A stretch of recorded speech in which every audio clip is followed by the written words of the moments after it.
Hey beautiful people, how's the music volume? Is it good? Is it loud? How's the volume of my voice? Can you hear me? And hey to all of the live subscribers who are present with us today, and thank you so much for being live subscribers. I hope that you are enjoying the exclusive little videos that I've been making for you. We're gonna go through the basics of tarot and a little bit on what it is and what it isn't. And if you are interested in going deeper and learning more, I highly suggest that you go sign up for my upcoming workshop. Amazing. If you have a deck, you should grab it. We're gonna do a little bit of an overview on the basics, the things that we're not gonna cover in the workshop. Because in the workshop, I'm gonna be teaching you my spreads and how to read intuitively, how to approach the cards, not as a practice for cartomancy, divination, or fortune telling, but as a tool for psychospiritual expansion. So, grab your tarot deck if you have one. Let's get into it. What is the tarot? Why do we use the tarot? And how is tarot alchemical? Because tarot is so deeply alchemical.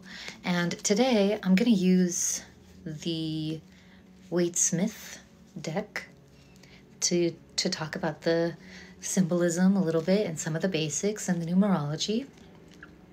But in the workshop, I'm going to be using the Tarot de Marseille, specifically the Jodorowsky Tarot de Marseille. So let's get into it. First of all, you have heard that the tarot is a fortune-telling tool, that it's for reading the future, that it's for divination and cartomancy and all of that stuff.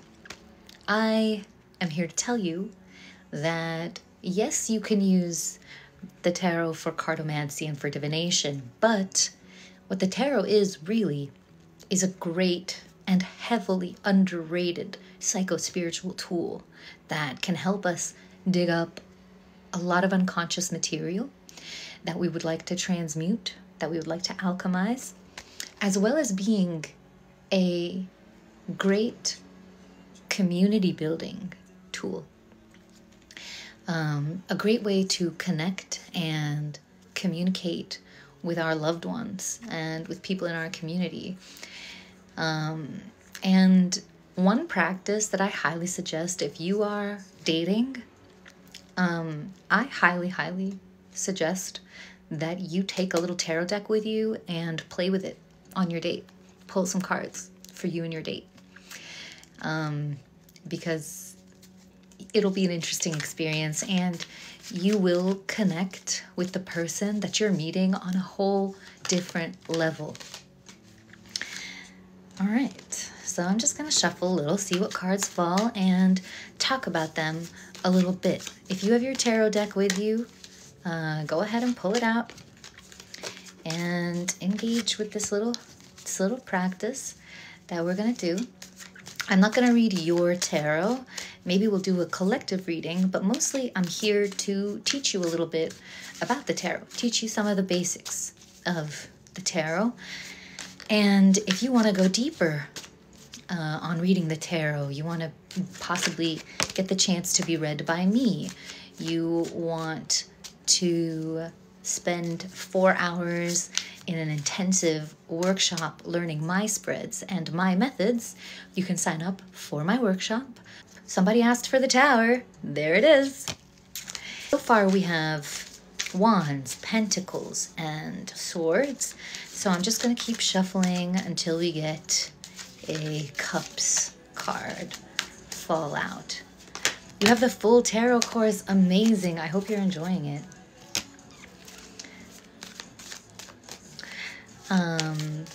If you want a full, deep dive tarot course on symbolism, archetypal lore, mythology, imagery, numerology, I have a 13-14 hour course already up on my Teachable at a very beautifully reasonable price. we're not getting any cups yet.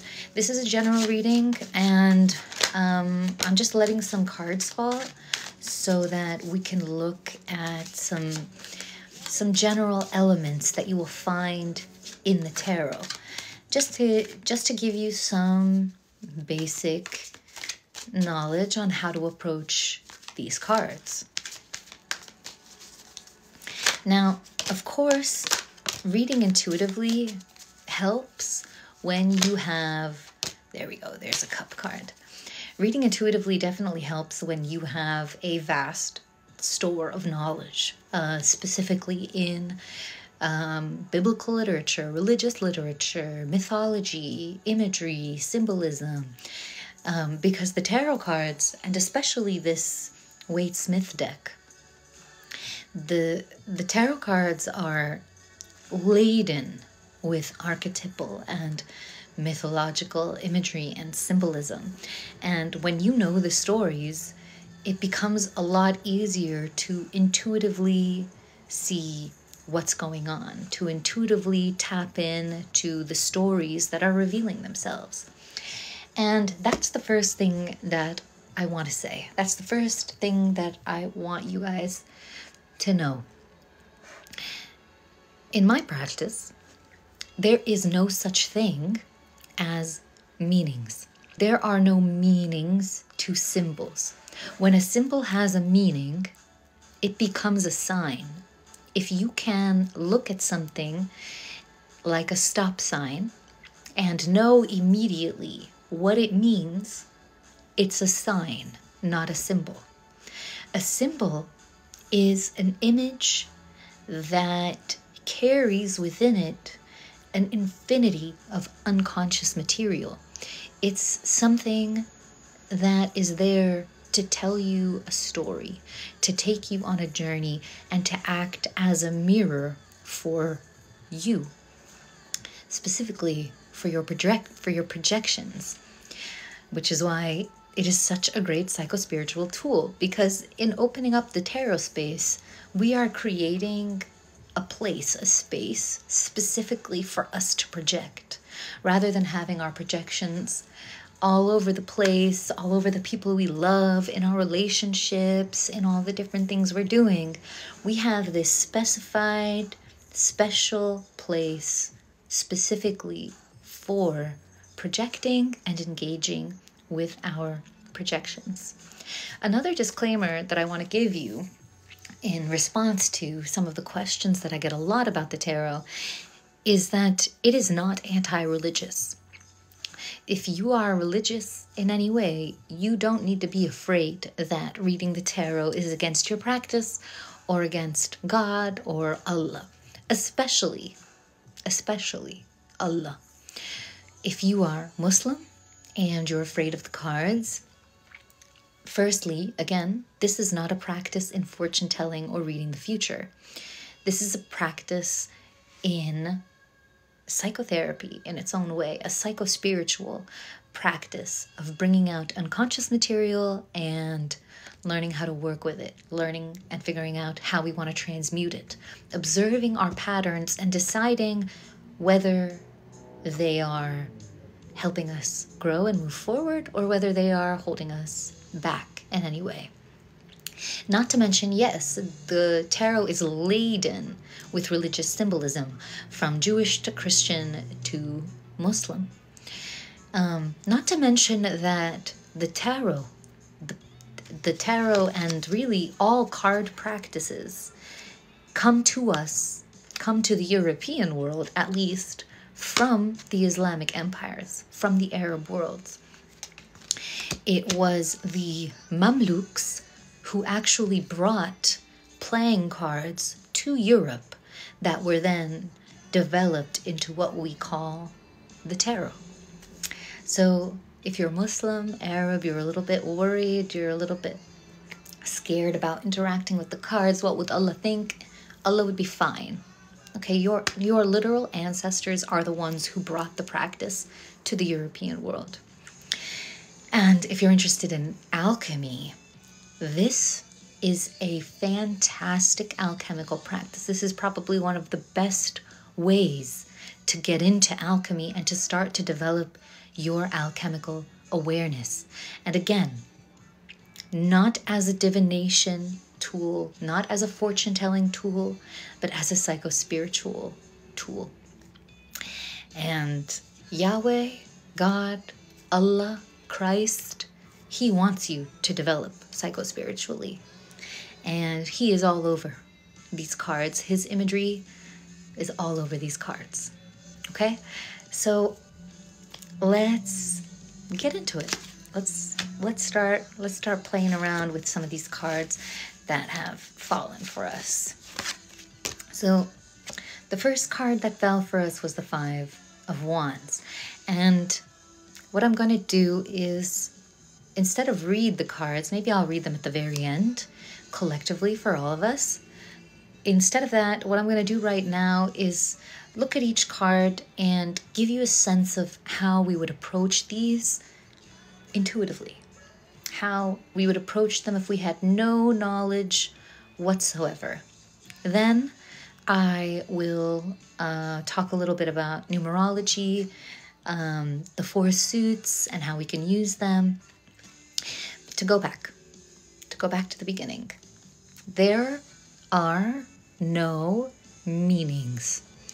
The cards don't have specific meanings. If you are divinating and you are reading the future, you will have divinatory meanings for the cards. But when we are using tarot as a psycho-spiritual practice, when we're using it to communicate with one another, to deepen our connection with someone else, to understand our own patterns and unconscious materials, there are no meanings. There are only stories. Symbols don't have meanings. A symbol with a graspable meaning is a sign. It is no longer a symbol. All right? This is very, very important to understand. Now, let's start with this Five of Wands. We don't know anything about meanings. We're removing the sense of meanings. We're not going to get into the numerology. We're not going to get into what the wands signify, etc. We're not going to get into any of that. We're just going to be intuitive, creative, and approach the cards like children. When you were a child, you could turn anything into anything. You could use anything to play in whichever way you wanted. And that's what we want to learn to do with the tarot. And really, that's the faculty that the tarot can reconnect us with. Our childish, innocent, imaginative, intuitive faculties. So that's what we're going to do today.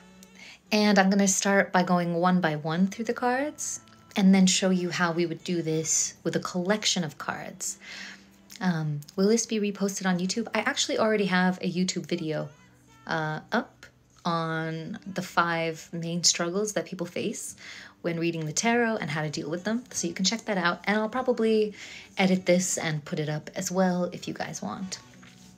So we're going to start, like I said, one by one, just to get a sense of how we would approach with an imaginative, childish eye, and then looking at them together with that same perspective and allowing the cards to take us on a journey, not allowing ourselves to be trapped by a sense of meaning or definition. Because again, a symbol with a graspable meaning is no longer a symbol. It's a sign. So the first card that fell out was the Five of Wands. And foregoing all meanings and understandings and definitions, let's just look at the picture. In the picture, we have 5 boys, 5 characters, 5 people, young people or young-looking people, playing with these sticks, right? And they're all wearing like these different colors of clothing, leotards. Some of them are green, some of them are red. They all have sticks that they're playing with, that they're beating up against one another. The first thing that we see in this card is child's play, right? It looks like there's a group of boys who are playing around, maybe roughhousing with one another. So there isn't a real conflict, but there is some sort of play and conflict, some kind of competition almost going on. They're all using their sticks to hit up against one another. So we've got some sort of playful competition coming through in this card. There's a story about playful competition between a bunch of different people, perhaps who are being a little bit immature, a little bit childish in this card. That's the miniature story, the first glance, the first inkling we can get from this card on its own. The second card, and I want you to notice what I'm doing here, okay, and how I'm connecting every card back to the one before it, because these are all fallen together. They're part of the same story. We had 5 young people playing around with these sticks with one another, roughhousing, not really hurting one another, but competing. There's some kind of competition, some kind of challenge taking place. And the next card to fall was also a young person, a page. So in the tarot, we have, for each suit, there are 4 court cards, right? A page, a queen, a king, and a knight. And the youngest of these courts are the pages. Now, the first thing you want to ask yourself, and let me go back also. So like with this card, with any card, with the page, with the 5, your first inkling when you're reading, when you're just starting out and you're trying to get used to the cards, usually what people will do is that they will either immediately consult the little book that they have in their deck, or they will Google Page of Pentacles meaning, tarot meaning. But rather than become a slave to meaning and the idea of meaning, we want to remove ourselves from there, right? Which also means removing or changing the way that we interact with the card and the way that we think about the card, the questions we ask ourselves about the card. So instead of Googling Page of Pentacles tarot card meaning, what we would do is Google, what is a page? What is the role of a page in society? Which societies had pages?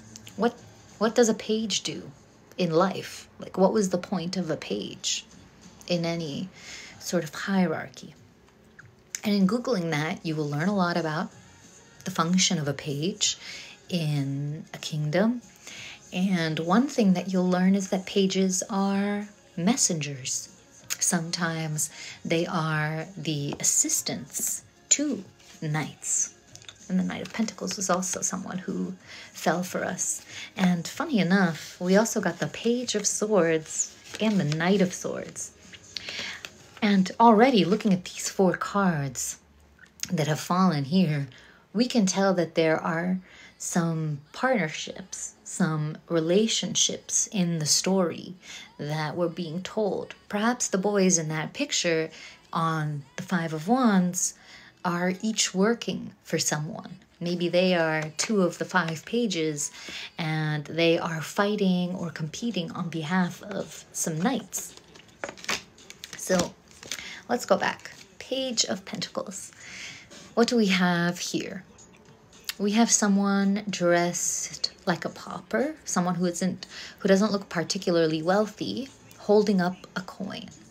And their gaze is on the coin. And what we can take from the image here is that someone, perhaps someone young, perhaps someone inexperienced, perhaps someone at the beginning of a journey, is looking towards some kind of financial freedom, financial stability, has some kind of financial goal that has yet to be fully realized. And yeah, we have a couple of money cards here. So financial stability and security is definitely on many of our minds. No one knows where the word tarot came from, but one speculation is that it is a play on the word tarnib, the Arab card game, tarnib, that was brought, like I said, by the Mamluks, by the Arab empires, to Europe. And yes, I also use the tarot as a psycho-spiritual tool, not a divinatory tool. So what I'm teaching you here and what we're doing here is not divination, it's not fortune telling, it's not reading the future. It is an uncovering of our patterns and stories and unconscious material to see what we have to work with, what we might want to transmute, what is serving us and what isn't. Cool? Arab isn't a religion. How would you know? How would you know? Like we said, here we have a young person, maybe one of the young people that we saw here, who is concerned with financial freedom, financial stability, making a little money for themselves, or maybe a project that they're hoping will bring some financial stability. That's our second card. Then we had the King of Swords. Again, looking at this image, asking ourselves, okay, what is a king? A king is a ruler. What do we see on this card? We see birds in the background. We see clouds. We see butterflies on the throne. All images that are related to air, 100%. Teotl. Sorry if I said that wrong. But yes, exactly, air. And air, naturally, being what is above, or the sky, or air, is connected with our thoughts, our mind. So in the King of Swords, we see a ruler of the mind. Wand, pentacle, sword, and finally, cups. Here we have the 10 of Cups. So again, what do we see on this card? We see a couple with their back turned towards us, with their arms around each other, their hands to the sky. We see 2 children dancing and playing in front of them in the field, a house in our background, in their foreground, and 10 cups assembled along a rainbow, along the circumference, I think the arc of a rainbow in the sky. Now the first thing we could deduce is because their backs are turned towards us, they're quite content with their own world, it looks like. They have their eye on everything that they've built, it seems, together. And the rainbow, as we know, is something that appears after rainfall. After the sky has cleared, the rainbow comes out. And rainbows are sometimes associated with hope and fruition and promises for the future. But just looking at it and looking at the spectrum of color that we see in a rainbow, we can get the sense, exactly, hope after the turmoil. We can get a sense of blessing and gratitude, as Ebby and Brother Bob mentioned in the card. We also get the sense of love, right? There's the 2 holding each other are clearly lovers. They are a family, it looks like, with their children playing around them. There's a sense of happiness, a sense of completion, a sense of contentment in the card. So before I continue, we've now got 1 card from each of the 4 suits. For those of us who are still very, very beginners, we have 4 suits technically 5 in the tarot: the major arcana, and then the 4 suits of the minor arcana. So 4 suits, 2 arcana, a major and a minor. I'm confused. What are you confused about, Sabah? I'm hungry. I'm pretty hungry. Our burger will be here in about half an hour, so don't even worry. While Sabah asks us her question, like I said, we have the major arcana, which are 22 cards in a series. And then we have the minor arcana, which are split up into 4 suits: the wands, pentacles, swords, and cups. Now, as you can see, there is a way that we can divide these 4 into 2. We've got the cups and the pentacles in one category, and swords and wands in another category. Swords and wands, as you can see, are these long, phallic-like symbols, giving them a masculine, active energy. Whereas cups and coins or pentacles are rounded rather than sticking out. And cups specifically hold liquid, giving them a feminine energy. So we have our 2 masculine suits of air and fire, and our 2 feminine suits of earth and water. And even in the Emerald Tablet, we know that these elements take on these masculine and feminine roles. The cards show us the plight of the Palestinian people. Oh. Well, our hearts can show us the plight of the Palestinian people. What I call it the 5th suit is really the major arcana. So we have the major arcana, the 22 major arcana cards, the trump cards, and then we have the 4 suits of the minor arcana. In wands we have fire, in swords we have air, in pentacles we have earth, in cups we have water. And each of these elements is connected to an aspect of being human. In the wands, we have our passion, desire, our libidinal energy, everything from sex to creation.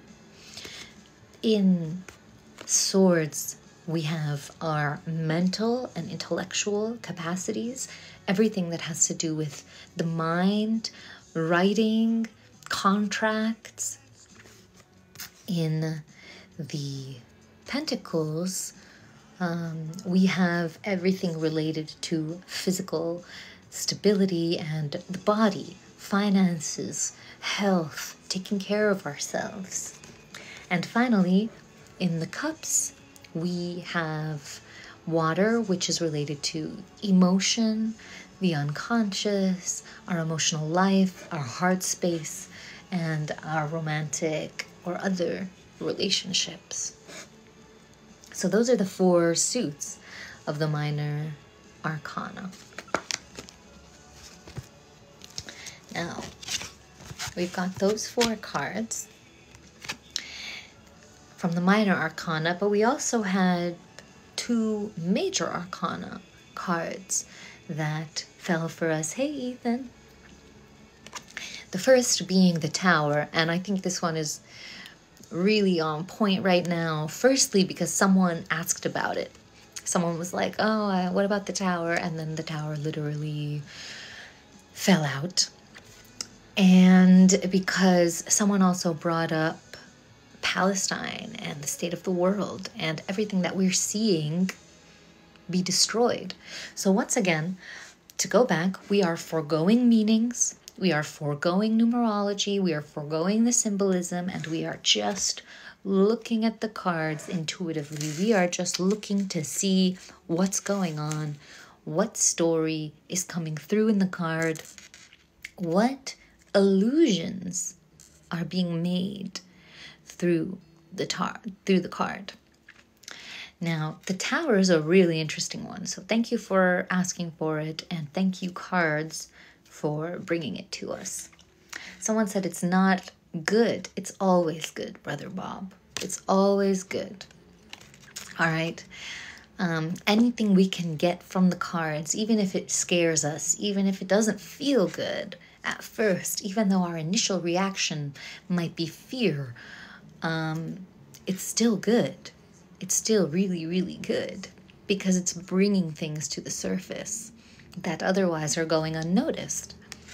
So what do we see here? 100%, Ethan. We see a crown being knocked off of a tower.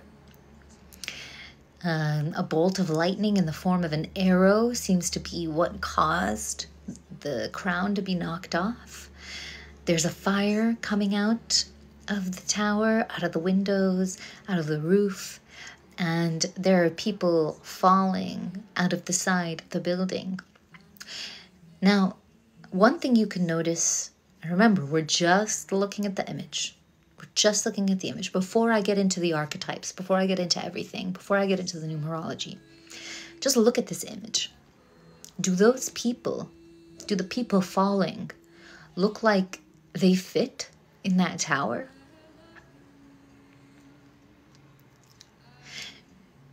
Doesn't it seem a little bit strange that the tower had a crown on it, apparently?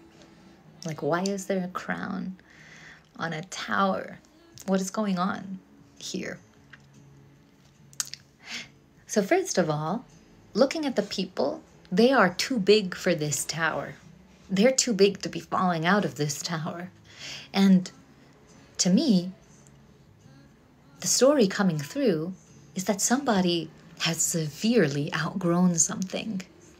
And maybe they were so attached to whatever this something was that they needed to be literally kicked out of their tower, of the tower that they were hiding in. They needed to be forcibly removed from where they were. They needed to be forcibly separated from whatever they had given authority to. Changing power structures is one story because the crown is associated with power. A crown is worn by a king, by a queen, by a ruler, right?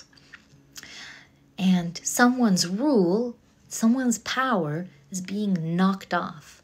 Some kind of authority is being blown away, blown open.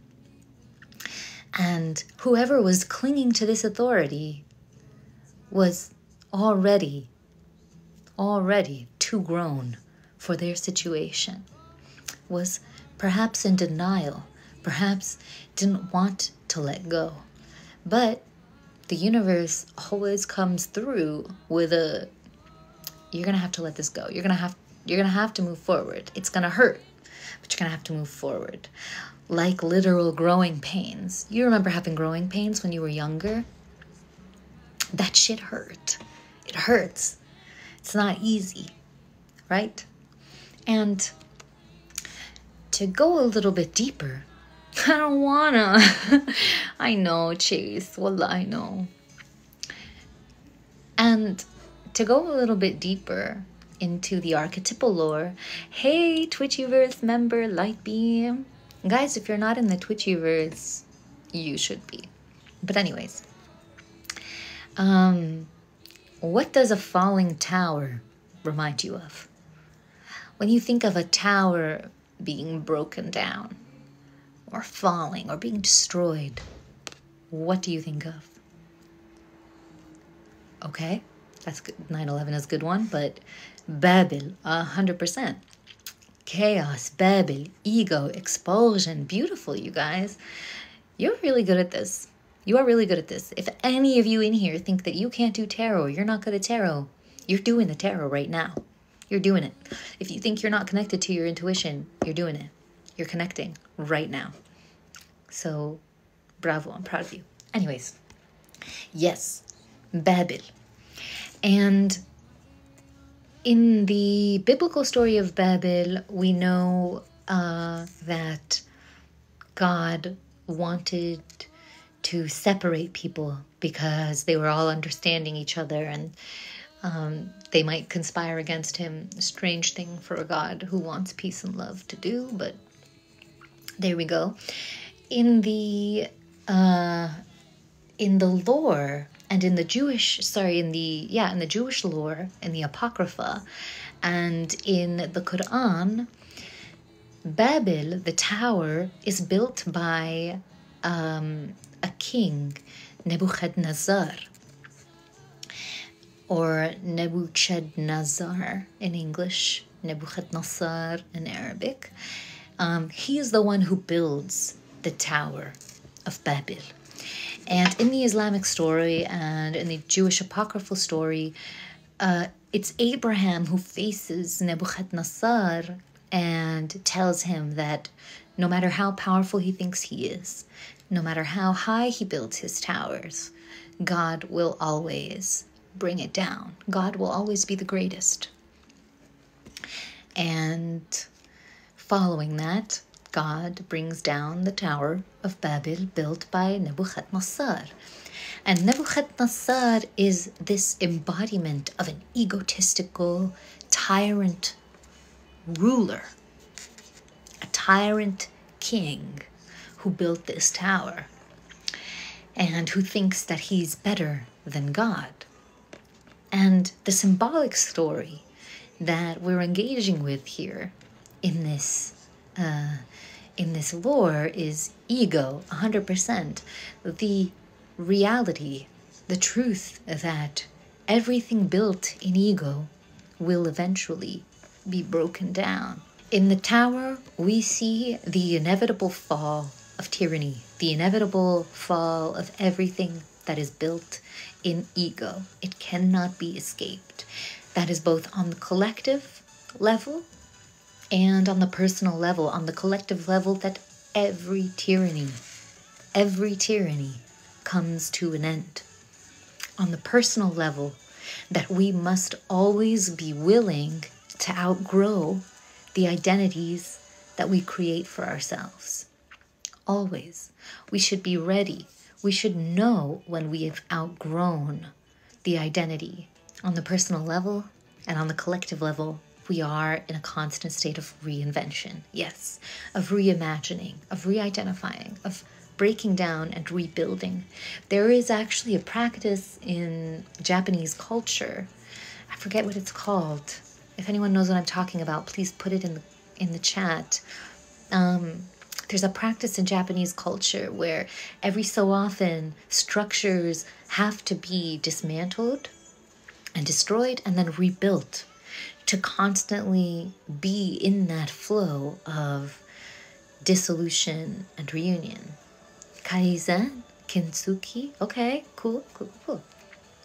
And I think this is a really appropriate card for everything that we are seeing today as the age of Aquarius comes upon us, as we, the people, begin to take back the power, as we begin to reshape and reconstruct the narrative of who we are, not allowing hegemonic powers to be in charge and to tell us who we are and to represent us as they would like us to be, but really seeing one another, interacting with one another, creating community and finding power in community with one another.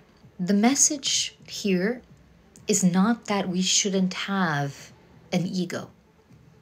Okay? We will have an ego. There's no escaping having an ego.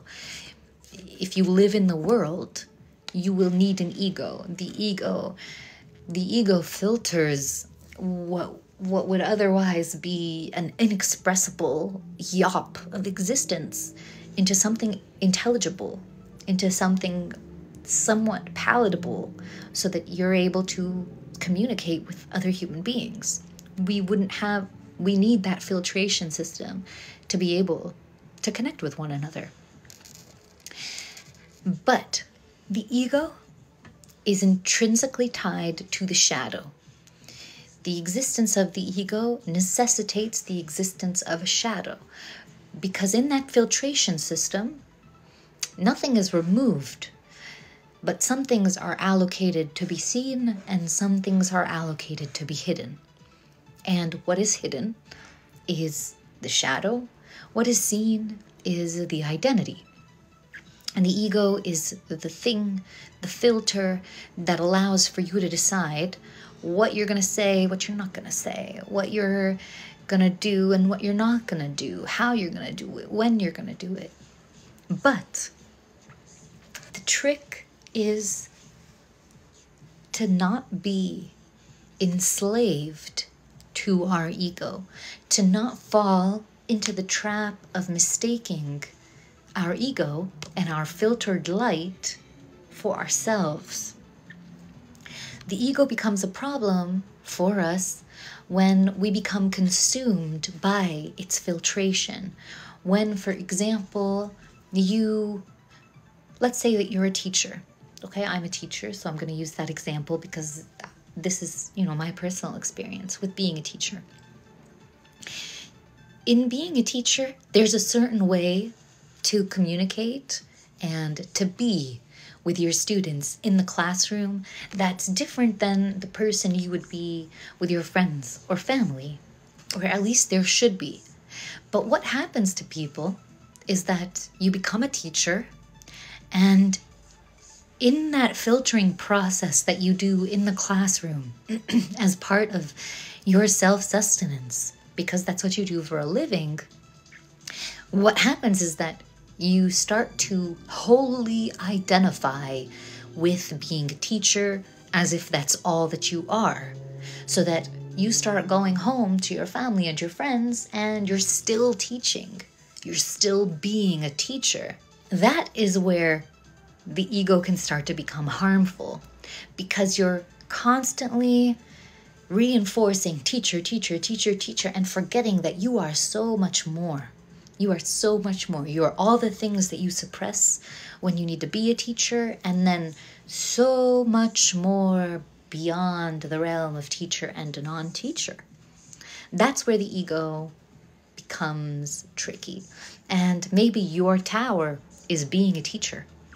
And maybe you're in a relationship with somebody and you're bringing that teacher ego identity to your personal romantic relationship, and it's causing a lot of friction between you and your partner. Nobody wants to be taught all day. Nobody wants to be talked down to like a student. Nobody wants to be evaluated consistently. That's just not cool.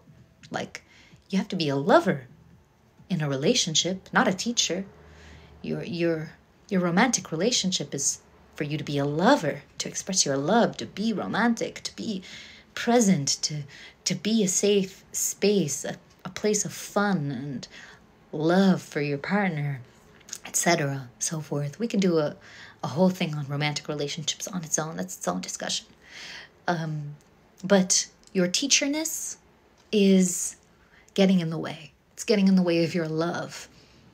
And you're having problems in your relationship, you're pulling cards, boom, the tarot card falls for you. What you can see in this, you've asked about your relationship. What you can see, what story the card is telling you is you are moving in ego in your relationship. You are letting your ego dictate how you show up for your lover, how you show up for your partner. And your relationship, you as a lover, you and your partner, you're too big for that tower. You can't be ruled by your teacherness. Don't be preachy, be witchy. Yeah. You don't want to be ruled by your teacherness. You don't want to be ruled by the authority within you that says you're a teacher and you should be a teacher all the time. You need to let that tower fall between you and your partner to have a healthier relationship. So you see, we're not doing any divination. We're not reading the future. We're not doing any cardomancy. We are literally digging up what was unconscious. Until you pulled this card, you didn't know. You just know that you're having problems with your relationship. You're having problems with your partner and you don't know why. Every time you talk to your partner, it's like they just don't want to listen to you. They reject you. They can't seem to take anything from you constructively. Well, maybe you're approaching them in ego. Maybe you need to let some identity fall from you. Maybe you need to be a little less attached to what you think you are and really let yourself be. Really lend yourself to the situation, to the relationship, to what is between you, which is love, which is romance. You don't need to be a teacher when you're being romantic, unless you're cosplaying. But anyway, whole other thing. So, you see what we did there? We just talked for like 30 minutes about this one card. Did you see the journey that that card took us on? Can you imagine how many more journeys it could take us on when we let go of the idea of meanings? When we refuse to stop at, oh, okay, so this means destruction. No, bro. No. We need to put that aside, and we need to just flow with the story. Let's go on a journey with it. Like, what's going on here? That's the Tower. Now, once again, like I said at the beginning, we are just doing basics here. We're just doing the very scratching of the surface of the basics on the tarot. And if you want to get into more depth to learn how to do this more deeply, to do it with me live in a 4-hour intensive setting with guides, with me commenting on your reading style, to get the chance to be read by me and to learn my original spreads that I developed, make sure you sign up for the workshop. There are only like 5 tickets left, I think, of each of the early bird tickets, and the early bird sale ends tonight. And it's really well priced. Whether you get the workshop only ticket or you get the ticket that includes the entire course, because I have a full course with like 14 plus hours. The other major arcana card to fall for us was Justice. Our second major arcana card to fall. Are you married? Only to myself, babe. Only to my beautiful, beautiful self. Forever and always. Anyways, the second card to fall for us was Justice. And let's just recap. In the tarot, in symbolism, there are no meanings. When a symbol has a graspable meaning, it is no longer a symbol, it is a sign. I do personal readings. If you go to the link in my bio, you will find all of my links. You'll find a link to the upcoming workshop, the live workshop, and you'll find a link to the one-on-one readings. People love my one-on-one readings. You can check out the reviews on Instagram, in my Instagram highlights. There are reviews from a whole bunch of people that I've read before. Someone said the Tower and Justice. This is a pretty crazy combo given the times. And we will read these cards in terms of the times, because like I said in the beginning, this is a general collective energy reading. And in the collective energy, destruction of the old ways, justice for the people, it's all connected. But anyways, let's get into Justice. So like I said, no meanings. We're going on a journey. The same way we took a journey through the Tower, we will now take a journey through Justice. Looking at Justice, what do we see? We see someone in a red robe sitting in front of a purple veil between 2 pillars, holding a sword in one hand and a balance in the other. And as someone said in the chat a little bit earlier, and Jane Doe just put in the balance, the scales that we associate with Libra. And this is a really, really interesting card. Libra is a very interesting energy, and the idea of balance is quite deep. And I really want to get into it with you here, because the balance of Justice, the balance of Libra, is not a matter of both sides. And I've seen this discussion before of people talking about seeing both sides as Libras, equalizing, being equal towards both sides of a certain thing, that being the meaning of balance and justice. But the balance of justice doesn't mean approaching two sides of something with some sort of sense of equation or equality. Balance in justice means more for some and less for others. It means that whoever is out of balance, whatever is out of balance, if there is an imbalance of power, that will be brought to balance, meaning that who has the power will lose it, who does not will gain it, so that balance is found, so that the playing field becomes even. So if we're talking about, let's say, the both sides of the Holy Land, that doesn't mean I have to empathize or sympathize equally with both sides. It means that I need to recognize where the imbalance is. Is there an imbalance of power?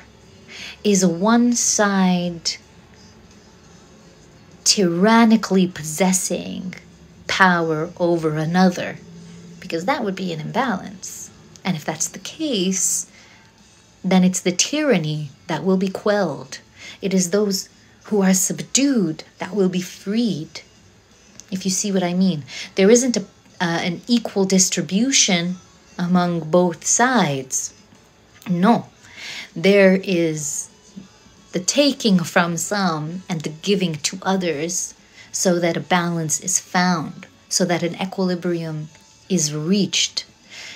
Justice is not a matter of allotting the same amount of empathy or energy or etc. or love to each and every single one or every side or both sides.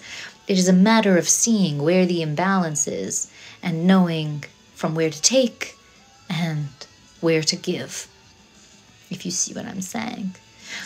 And that's the purpose of the sword, because the sword is there to help us discern. The sword is there to cut right through the bullshit. The sword is there to say, we're not playing. This is not a game. This is serious. Yay, thank you so much for the galaxy, Nico. In justice, we also see on the, here on the neck piece, the circle symbolizing the sun, an alchemical symbol for the sun, as well as the square here for the 4 elements, for the stability that comes in the power of 4. But now we're moving into the numerological meanings. I'm going a little bit deeper, but to stay in the image, we've got the balance, we've got the sword. Where else do we see a balance in mythology? What archetype, what archetypal story are we reminded of when we see scales and the balance? Hydrodynamics, okay, love it. But also Egyptian mythology. And the way that in Egyptian mythology, your soul after death is taken for weighing against a feather, 100% Addy. It's weighed against the feather. And if it weighs more than the feather, you are eaten by the jackal.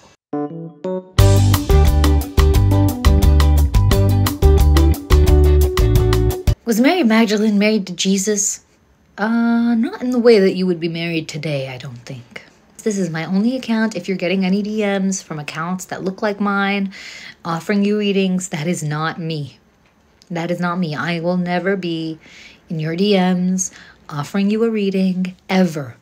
Unfortunately, TikTok and Instagram won't do anything about these scam accounts. They will not help me take them down. So I'm just letting myself digest a little bit before we get back into the tarot, because I think I ate a little too much. Book that I'm reading right now, this. It's not about religion. This is about humans. This is about what humans are capable of. Both what they're capable of doing to each other and how much they are capable of withstanding without losing their humanity. Because, oh my Lord, what a book. What a damn book. I'll probably finish this tonight. I got halfway through it yesterday. I just started reading it, but I could not put it down. I couldn't put it down. It's not about religion or alchemy or anything. This is about the Nazi concentration camps. Viktor Frankl is a psychiatrist who was a prisoner in the concentration camps and survived. This is man's search for meaning. And yeah, today I was pretty frustrated about a couple of things. And when I was just about to crack, when I was just about to actually get pissed off, I remembered the book. And I was like, what am I even upset about? What am I upset about? What do I have to be frustrated about? Given what people have gone through, given what people are going through right now, in this moment, what do I have to be frustrated about? What do I have to be upset about? Please. Humble yourself, Inyan. And I was just overcome with a sense of gratitude, oh, this is nice. I actually am very privileged to have the frustrations that I have. Excuse me. Are you in recovery? Aren't we all? Aren't we all deconstruction? Aren't we all? Let's go back to what we came here for. The tarot. So, what was the number one lesson we learned pre-burger about the tarot? No card, no symbol has a meaning. When a symbol is given a palpable, graspable meaning, it's no longer a symbol. It becomes a sign. We are not reading signs, we are reading symbols. We are allowing symbols to take us on a journey with them. We are allowing the symbolism to tell us a story about ourselves. And in justice, we are being told a story of imbalance. We are being told that balance must be restored, that justice will be served. And what comes after justice in the deck? The Hanged Man. Let me see where he is. Where is our mans? Where is our Hanged Man? The Hanged Man is one of my favorite cards. It's one of the most low-key cards in the deck, I think. While being really low-key, one of the most powerful symbols. Odin, 100%, a symbol of Odin, the hanged god. Card number 12, Justice is card number 11 in the Waite-Smith, and card number 12 is the Hanged Man. Justice will be served, balance will be restored, and we will be hung for it. The ruling of justice will be our hanging, and in hanging, we will die. What's card 13? Death. Where are you? Card 13. Justice will be served. The ruling will be given, and we will be hung for it. We will hang, whether we like it or not. And in hanging, we will die. This is the natural way. This is the alchemical journey. In fact, which is part of what makes tarot so deeply, deeply alchemical. But let's go back. Justice and the scales. Small recap of everything we've done so far. We had the swords, air, and everything to do with the mind. Pentacles, earth, and everything to do with the physical body and finances. Wands and fire, and everything to do with passion, desire, and libido. And finally, water, cups, everything to do with emotions and the heart space. Those are the four suits of the minor arcana, while cards like Justice and the Hanged Man are major arcana cards, part of a 22 card sequence. And what's interesting is that in the old alchemical treatises like Splendor Solis, if anyone has heard of this book, it's an alchemical treatise from the 1500s. And in describing the alchemical process, the book contains 22 images within borders, just like the tarot cards, that are showing the alchemical process. And in the same way, the tarot cards, and especially the major arcana, are taking us through an alchemical journey. What book? Splendor Solis. It is an alchemical treatise from the 16th century, from the late 1500s. Very, very interesting, not very long. Definitely worth checking out for anyone who's interested in the history of alchemy and the technicalities and the writers, especially the Renaissance era writers and writings. But remember, most importantly, remember not to get caught up in the details of the alchemical process. So to go on a tiny little tangent, which is related to the tarot, but not so deep in the tarot, alchemy and the alchemical process, a lot of the time people get lost in the occultic aspects, in all of the esoteric mind games, essentially, that you will find in the texts, right? And that will make you lose the essence of what alchemy is. Because alchemy as a practice is a literary practice. If you are looking for alchemy, if you are Googling about it, you will find books upon books, literature upon literature, lots and lots of literature that is alchemical, and a lot of it will contradict each other, right? Some people will talk about the process as a 4-step process. Some people will talk about it as 7, some as 12, some even have 14-step processes for the alchemical stages. And every writer has different names, for the stages, has different ideas for the elements. Hey, Nikki, miss you. So if you become obsessed with the symbolisms and the words and the titles of the processes and the stages and the metal and get attached to all of these signs, again, you will lose the point. You will lose the point. You will be essentially just getting caught up in the projections of others, because that is what the texts are. Every alchemical text, every alchemical treatise will tell you most of all not about the universe, but about the writer, about the alchemists themselves, because it's their projections that they're infusing their text with.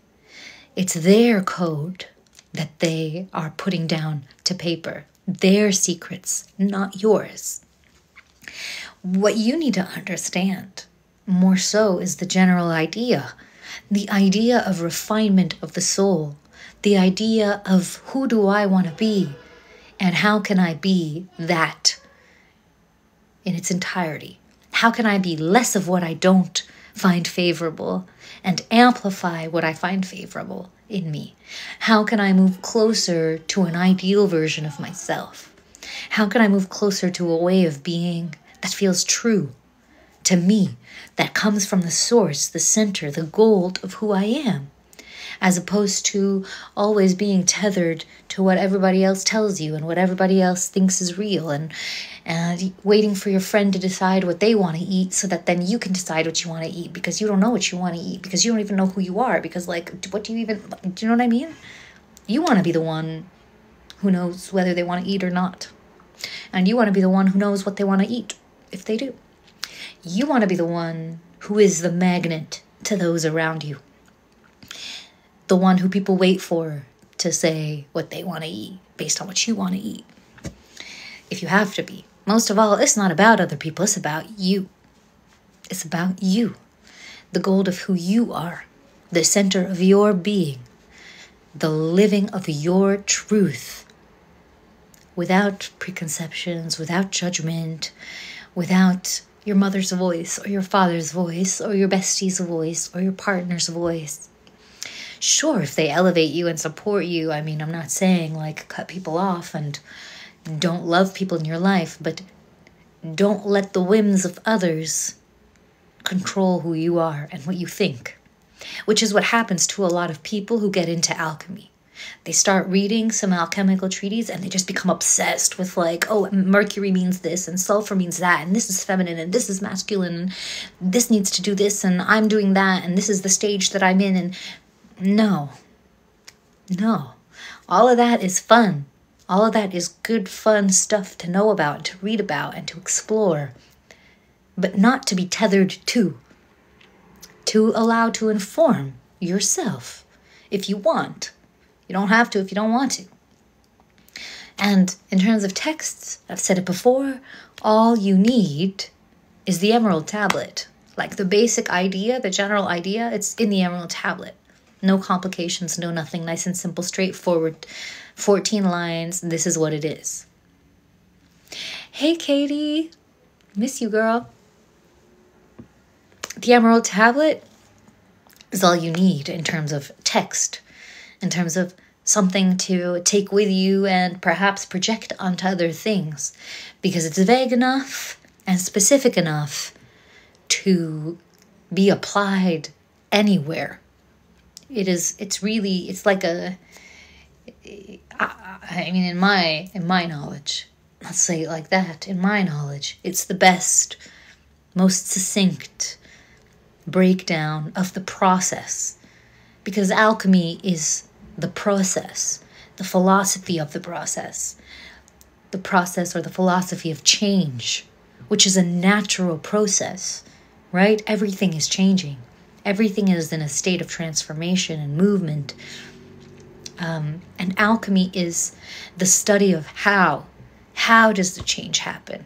How can I be an active agent in the process so that I'm not just subconsciously becoming what my friends want me to be, what my parents want me to be, so that I'm not just doing what the programming wants, which is to become a better version of my parents, to become a slightly improved version of my mother.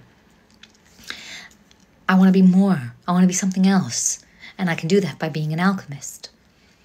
And discernment is a huge part of that practice, 100%. I actually just filmed a YouTube video today on the 4 steps of how to do alchemy practically in everyday life.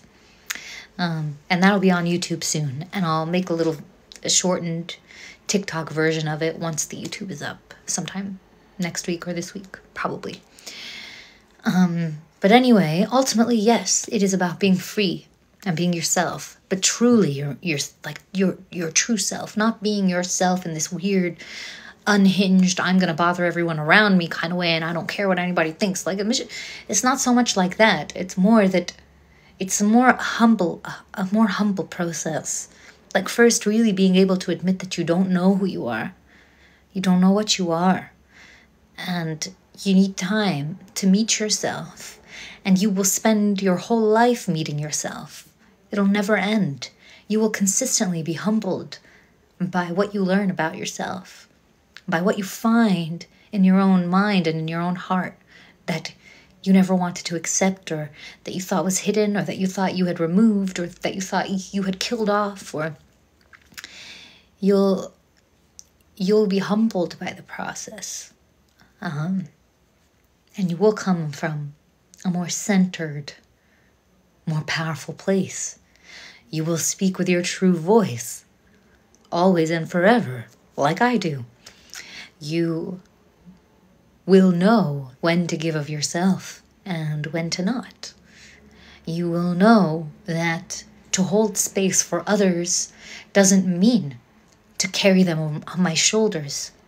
It means to be so solid within myself, to be so expansive as to be able to hold others to me by virtue of my magnetic force, by virtue of the magnetism of my being, of my existence. It just comes to me. People come to me. The space widens for them. I don't even make that effort. See what I'm saying? It does make sense? Yes, learning to trust that inner child. Because your inner child knows. Your inner child is like this rough version of what you're trying to harness and refine. And they always have the best lessons for you. My YouTube videos are based on the questions that you ask me. So if you have something that you would like me to make a video about, you can go to my website, and on the main page, there's a form that says Ask Me Anything. And you just put your email in and ask whatever question you want, and I'll make a video about it.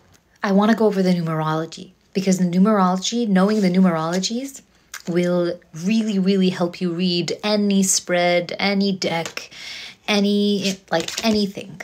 And in the tarot, we are talking about numerology from 1 to 10. Before we hop out of here, I want to give you one more tool for reading the tarot.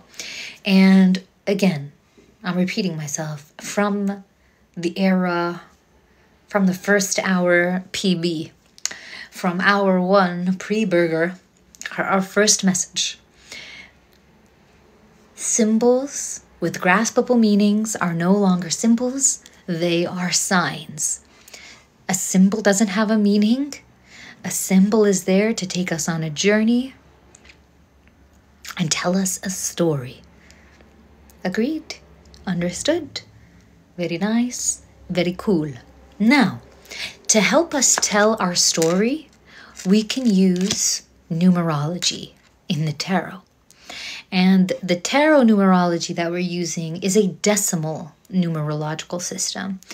And I learned this system from Alejandro Jodorowsky.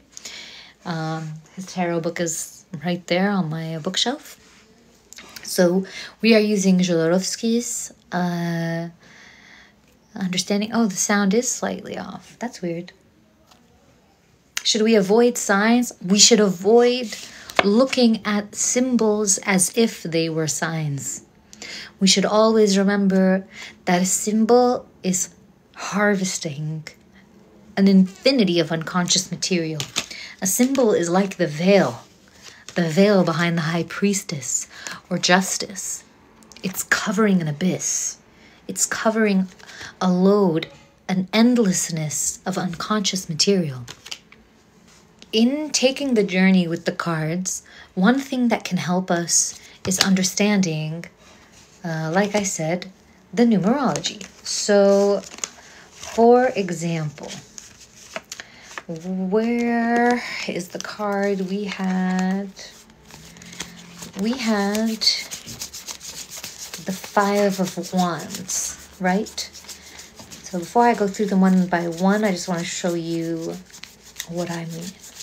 Oh, there we go. So, in this decimal numerology system, 5 is the shit stirrer of the numbers. 5 is a disturbance. Why? Because it comes after 4. And 4 is the number of stability, the number of the 4 elements, the 4 seasons, the predictable, the stable, the reliable. 4 is a foundation, a solid grounding.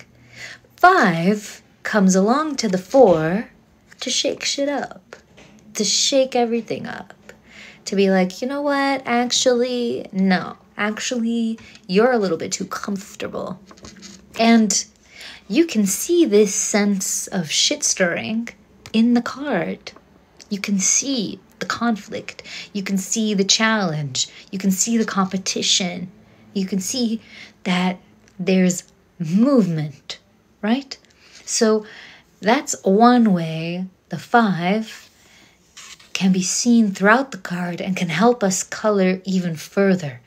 We can look at the card now knowing the association of the numerology, knowing that the wands represent libidinal activity, knowing that the suit of wands is a masculine suit. Looking at all of that, we can see that there is some kind of libidinal confusion, some kind of libidinal disturbance. Maybe a little struggle between one and oneself. Maybe a struggle with one's desires. Maybe a childish struggle with one's desires. Okay, so let's go back. Let's start from 1 to 10. First, the ones, the aces. Excuse me. Now, because this is a decimal system, a decimal numerology that we're using, it's important to also take note of the 1 and the 10, and the difference between the 1 and the 10 really quickly. Because usually in numerological practices, the numerology goes from 1 to 9, right? And then 10 is considered 1 because it's 1 plus 0. In the tarot, 10 remains its own integer. It remains in its own space of existence, if you will. And each minor arcana suits goes from 1 to 10 and is followed by 4 unnumbered court cards. So, 1, the aces. With 1, we have the potential of the entire suit. The potential of everything, of all the numbers, all the cards, all the iterations of the thing are all hidden in the 1, in the ace. Right? So 1 and all of the aces represent the potential of what they are. Here, the potential of emotion, the potentials of love, the potential of pouring your heart out, whether that's in a creative project, whether that's in a relationship, whether that's in your marriage, whether that's with a friend, at school, at your job, whatever it is. The potential of all that is in the cups is within the ace. And when you get an ace, you are being told that the potential of whatever this is and whatever else is around the card, the potential of this thing is at the tip of your fingers. It's with you now.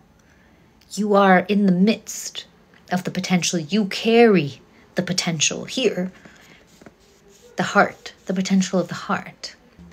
Like I was saying, the aces are the potential of the suit, still unrealized. Okay, so an ace means that the potential is there, but it isn't realized quite yet. While the 10 would be the potential of the entire suit realized, the completion of that potential. Here, the completion of love. And notice how on the card we have a family, an archetypal type of family, mother, father, children.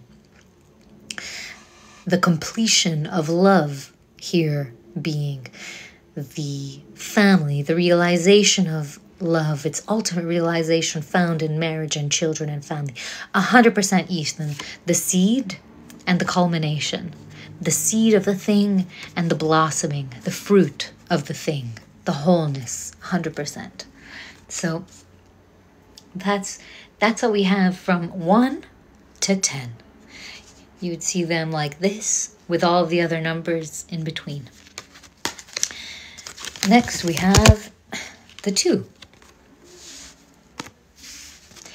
And in the 2 we have the very clear and basic, obvious representation here of a type of balance or a flow. Less a balance actually, and more a flow, a back and forth, a consistent reception and a giving and a receiving, and always going back and forth, like the axiom: the above is of the below and the below is of the above, or the highest is of the lowest and the lowest is of the highest.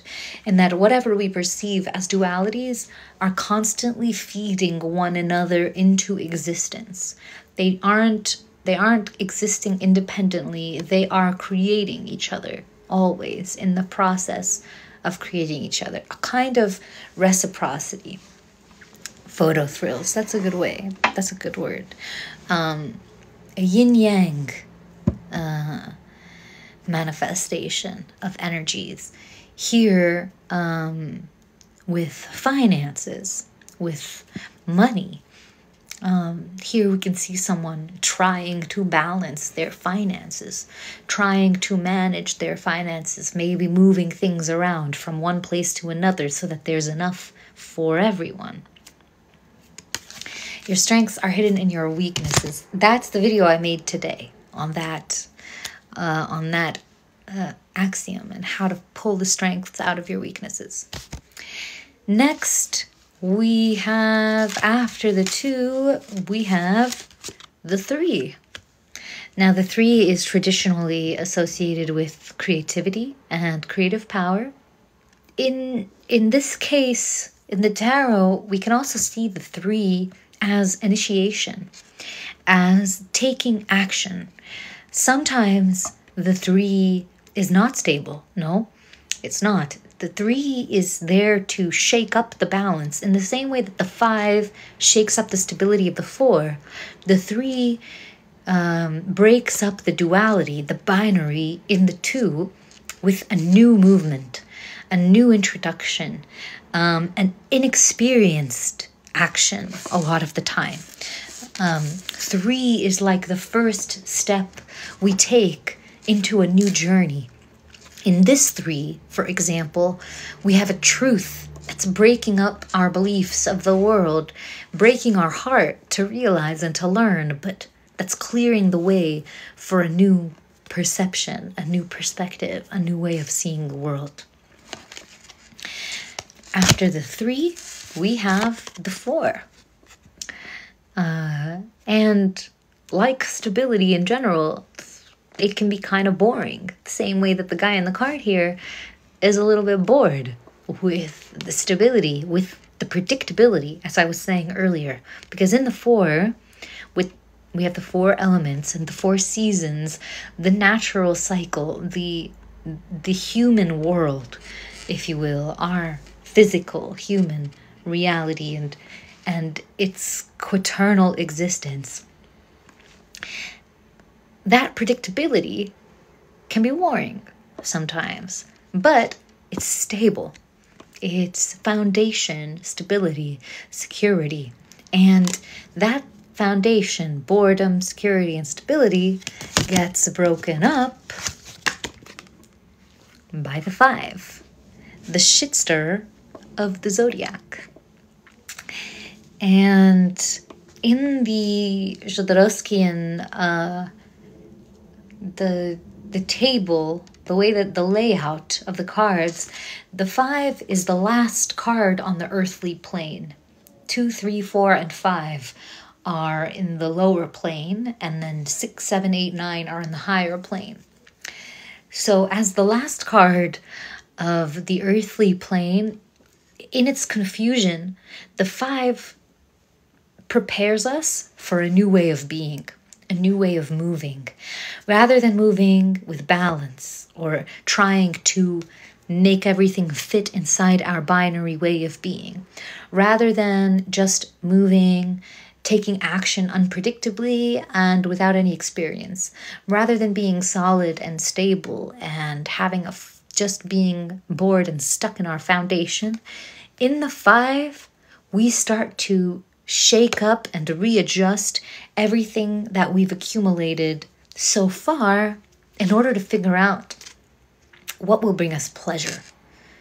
What will be us when we move in pleasure. And in doing so, we move to the 6, which is the first card on the heavenly plane and represents a move in pleasure, a move in harmony with the heart, a harmonious action that comes from a place of contentment, that is meant for a type of contentment, whether that's charity, like what's happening here, whether that's helping another, whether it's reconnecting with our inner child, whether it's falling in love, whether it's making the decision that we know we want to make, but we're just too scared to take the leap, like in the Lover's card.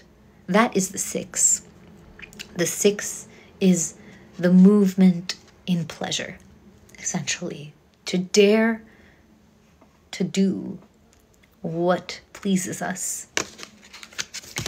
And in the 7, action, movement, materializes in a whole new fundamental way where we're doing what we did in the 3.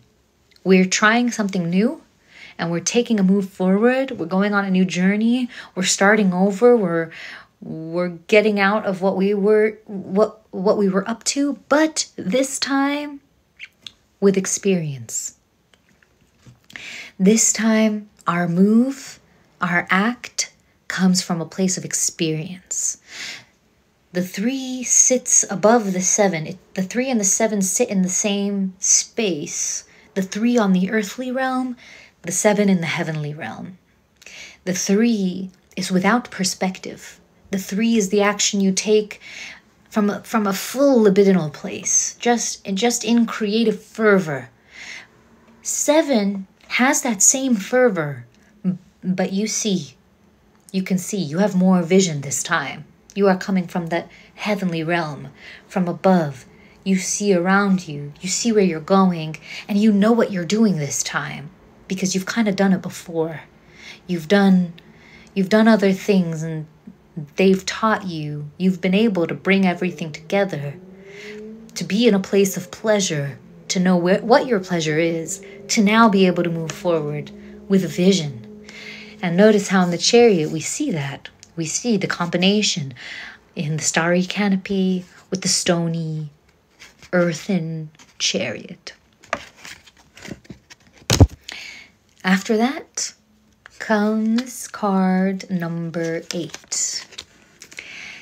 And 8, according to Jodorowsky, is the perfection of the suit.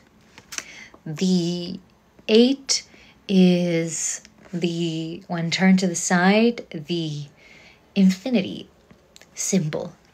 And as you can see here, in the perfection of the emotional realm, everything is aligned, nothing is out of order, and whoever is moving with the river, is moving in the night, is going with the flow, literally going with that flow.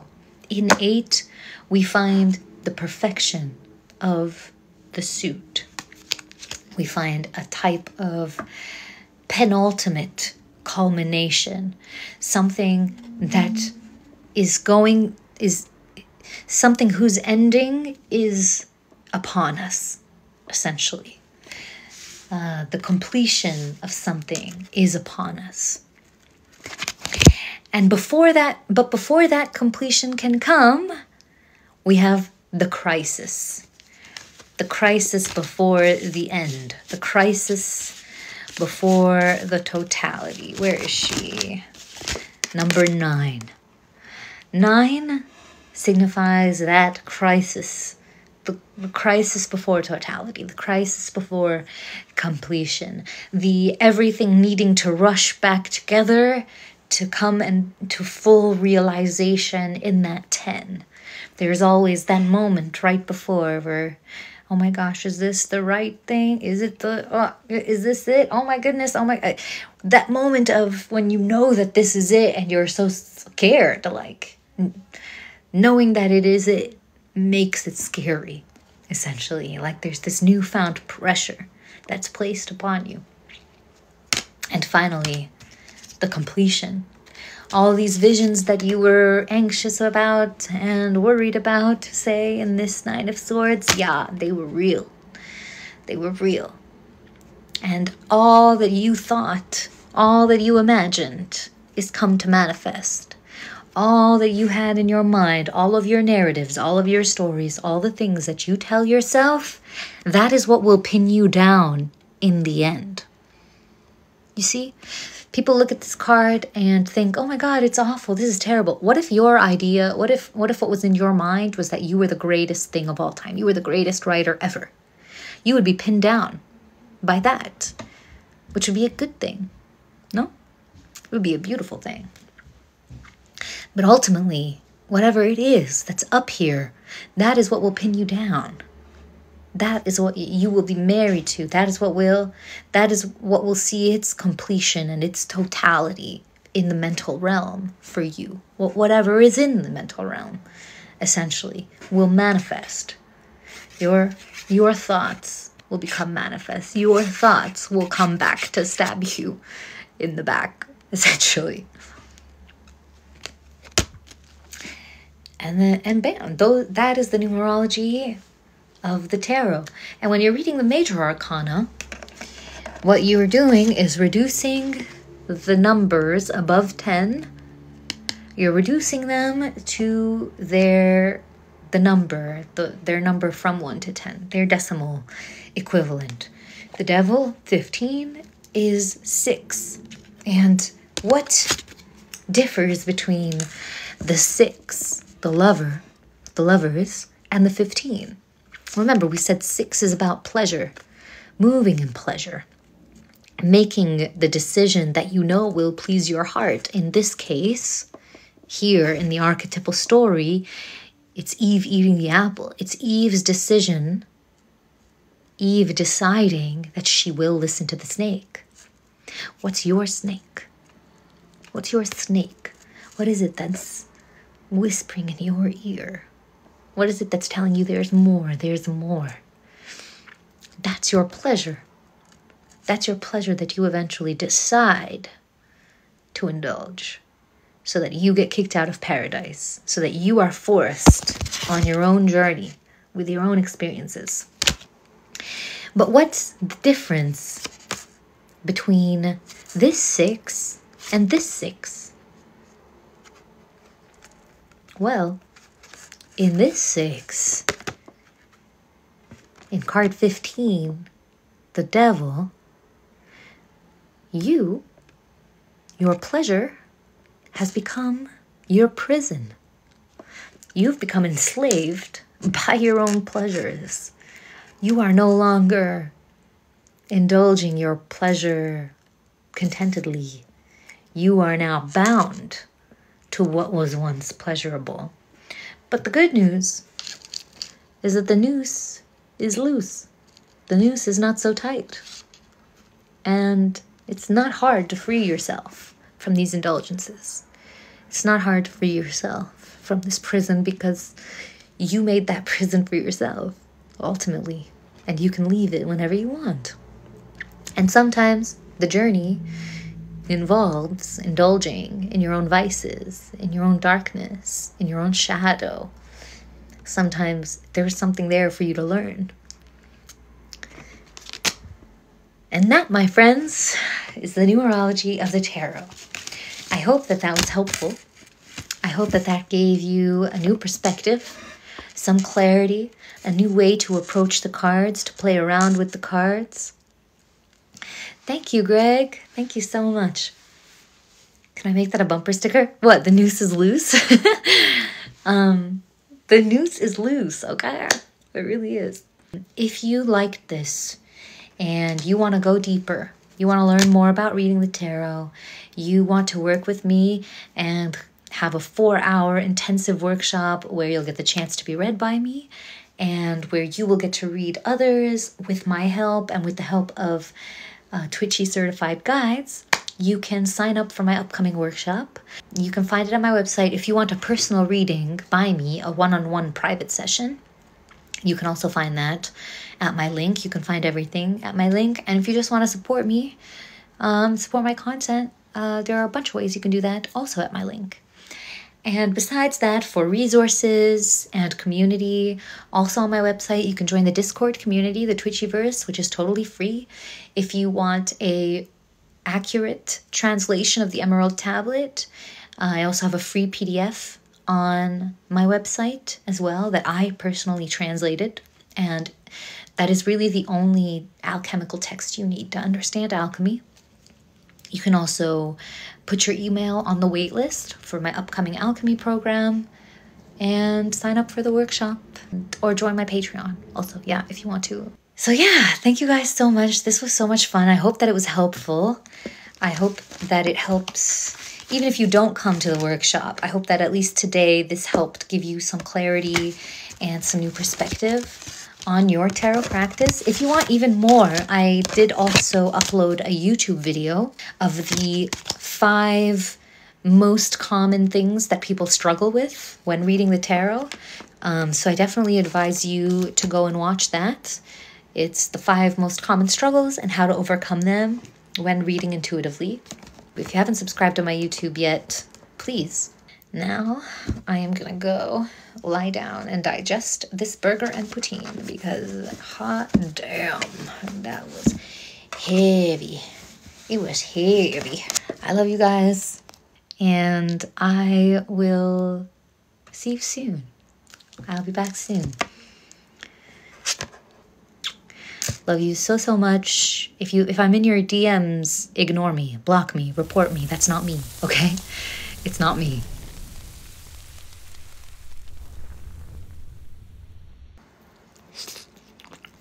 What's poutine? It's a Russian dictator. It makes me feel powerful.